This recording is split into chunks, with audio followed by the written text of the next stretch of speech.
What are the effects of additional earnings on your Social Security benefit? That's what we're going to talk about here today, my friends, at the Heritage Wealth Planning YouTube channel. So thanks for coming on board.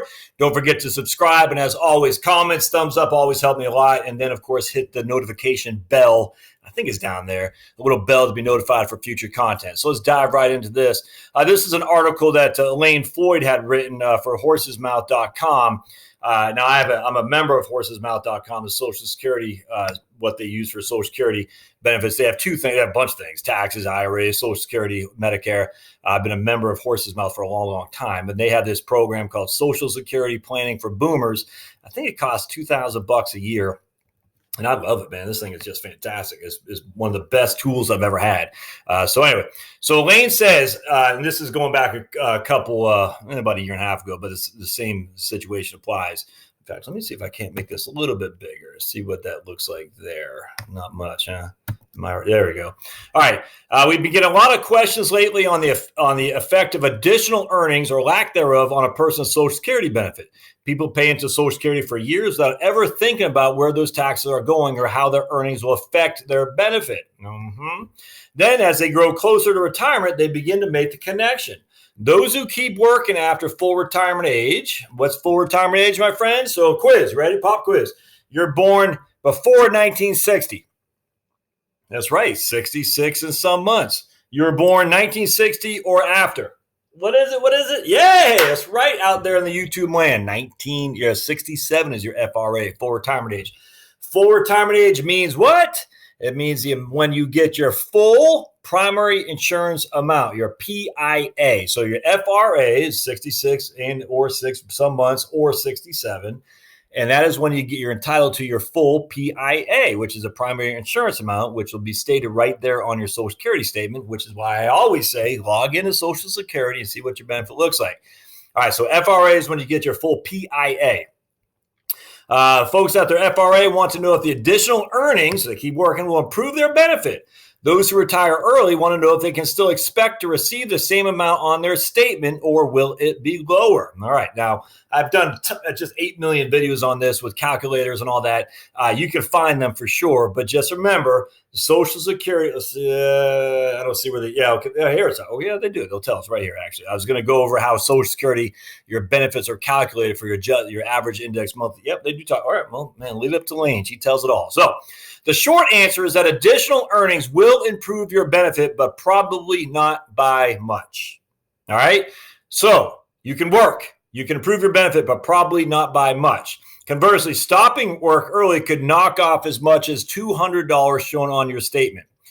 So working extra will increase your benefit a little bit. Stopping work early will reduce your benefit. But again, either of those are not by much, obviously, depending on what your benefit is. But $200 a month to continue working some crappy old job for 4 or 5 years, I don't see the benefit there at all.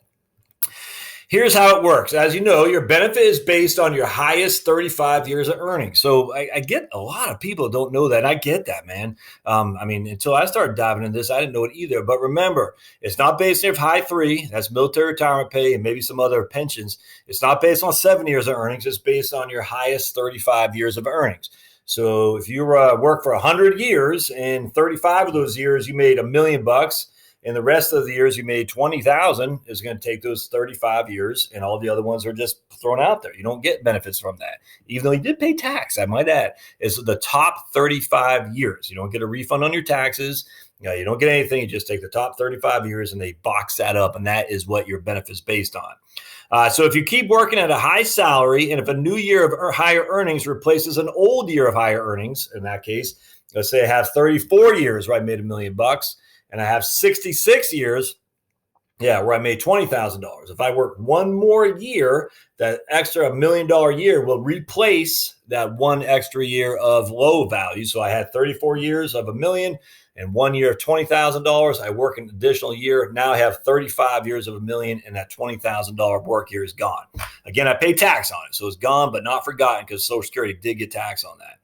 It will replace a year of older, if you work an extra year with higher earnings, it will replace an older year of lower earnings, and it will raise your average index monthly earnings, which in turn raises your primary insurance amount, which raises the benefit you actually receive. But this is important. By the time those additional earnings make their way through the formula, the increase won't be more than a few bucks. I could not agree more. And Elaine gives us an example here. Here's an example for maximum earner, maximum made every single year. They made the most, born in 1955. His PIA is officially calculated this year at 62 and is based on his highest 35 years of earnings through 2016. When his earnings were $118,500, because this article was written last year. After indexing, because remember, they take your top 35, they inflate them or they index them for inflation. His total earnings are $4.109 million. And his aim, because we take that 4.109, the top 35 years of earnings, we take that amount, we divide by 420, 35 years times 12 is 420 months. So his aim, his average index monthly earnings is $97.85. Okay. Now, after applying the bend points, we take the first $1,895 times 0.9. We take the next amount times 0.32, the next amount times 0.15. I got tons of videos to show you exactly how to do that. His PIA comes out to $2,888. So that's the amount he'll get at his full retirement age. And because he was born in 1955, his FRA is when? That's right, at 66. If he earns the maximum this year, it'll add a new amount of $127,200 of earnings and cause an earlier $107,000 of earnings to drop off. That will raise his total earnings to $4,129, as you can see here, which is higher than $4,109. So it raises earnings by $20,000, but that'll only be multiplied by 0.15 because he's already on the high end of the threshold for the bend points. It'll give him a new PIA just $7 a month higher. So if he's in some crappy old job, is it worth it? Again, if it's a crappy old job, no. If it's not a crappy old job, maybe. That said, clients with something less than 35 years of maximum earnings, particularly women who have taken time out of the workforce and have a bunch of zeros in the record, like my wife does, have more opportunity to increase their Social Security benefit by continuing to work. In Elaine's own case, her 2016 earnings record replaced an earlier year of $46,910 in indexed earnings when she was a struggling freelance writer, just hardly making minimum wage, and raised my benefits this year by about $29 per month. Next year, as long as I keep working, this adjustment will be again, but the amount will be smaller because it's replacing a lesser or a year of previous earnings that were higher than this year that it replaced, if that makes sense, because we're taking your top 35. Social Security aside, remind clients that the earnings themselves are the most significant reason to keep working, especially if they allow the client to add to retirement funds and postpone withdrawing. I can completely agree that. You don't work longer to increase your Social Security. You work longer to avoid taking retirement withdrawals from an IRA, 401k, or something like that, and to add essentially. So instead, it's a two-win scenario here. I'm not only not taking IRA money out, I'm actually adding to my IRA. If I stop working, I got to get the money somehow. So I'm taking IRA money out and I'm not adding to it. So that's it's a double-edged, no, not a double-edged sword. It's a win-win. Again, if it's a crappy old job, it's not. The corollary to what if I keep working question is what if I stop working? The answer is slightly different because now we are working with estimates. Since the PIA is not officially calculated until the age of 62, the amount shown on a 55-year-old Social Security statement are estimates based on the assumption for the client's continued earnings until the claiming age. Using a Social Security quick calculator, we see that the benefit for a maximum earner age 55 who keeps working to his full retirement age and claims his benefit then is $2,753.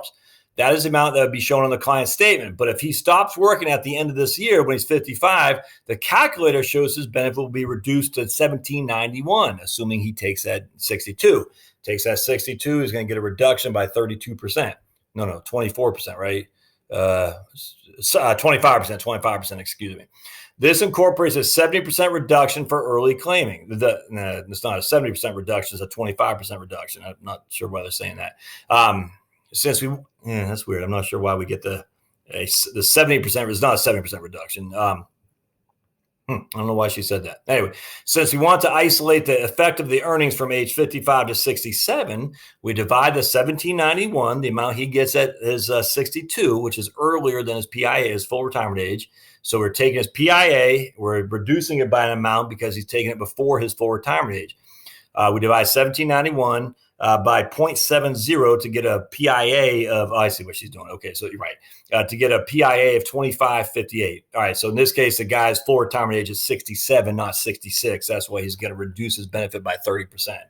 So here's his PIA, 2558. If he takes it early at 62, his primary insurance amount is still 2558, but his benefit will be reduced to 1791. In other words, his benefit claimed as full retirement age, 67, would be 2558. If he stops working at 55 versus working, if he kept working until 67, a difference of basically $200 a month. All right, so that's, I mean, again, not a huge amount of money. Over a 20-year period, this translates into a loss of about $47,000 in Social Security benefits in today's dollars if he stops working at 55 versus 67. It may not be enough to convince a tired 55-year-old to keep working, but he should be aware that he will have his benefits reduced. No getting around that. Again, the earnings themselves, or lack thereof in this case, will have a greater impact as a client may be forced to draw down his investments in the interim. So again, he might not lose a huge amount of money. I mean, I'm sorry, $46,800 is not going to make or break you over your lifetime. But he's got to have the money come from someplace. In this case, the money's going to come from IRA distributions, or what I always say, just go get a job you like. You want to be in a comic book store, go get a job in the comic book store. I mean, that's fine.